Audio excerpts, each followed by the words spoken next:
və ya ola bilsin dua eləsin, duasında istədiyi ona verilməsin və o saxlanılsın qiyamət gününə, axirətə. O dualar önünə çıxsın, salih əməl, ibadət olaraq. Və bu duanın qəbul olunmasıdır. Ola bilsin, qul Rəbbinə dua eləsin, duasında istədiyi ona verilməsin, lakin etdiyi o dua səbəbi ilə hansısa bir günahı bağışlansın. Allahdan ruzu istəyir, Allahdan maşın istəyir, nəsə istəyir, övlad istəyir. Ola bilsin, vermədi. Lakin o duası səbəbi ilə hansısa günahlarını bağışladı və bu duanın qəbul olunmasıdır. Deməli, duanın qəbul olunması məfhumu dar deyil, genişdir. Ona görə Peyğəmbər sallallahu aleyhi və səlləm buyurur ki, mə aləl-ardı muslim yəd'ullahi bida'va. Yer üzündə elə bir müsəlman yoxdur ki, əl açıb Allaha dua edə, illə ətəhullah iyyəhə.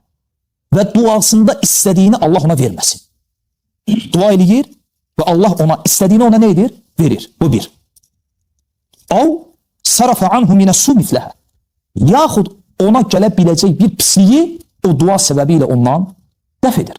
Və başqa rəvayətdə gəlir ki, və immə ən yəddəxirəhə ləhu fil-əxirə. Lakin ola bilsin, o duasını Allah Azza və Cəllə onun üçün saxlayır axirətə. Və ola bilsin, etdiyi o duanın səbəbi ilə keçmişdə işlədiyi hər hansısa bir günahı bağışlasın.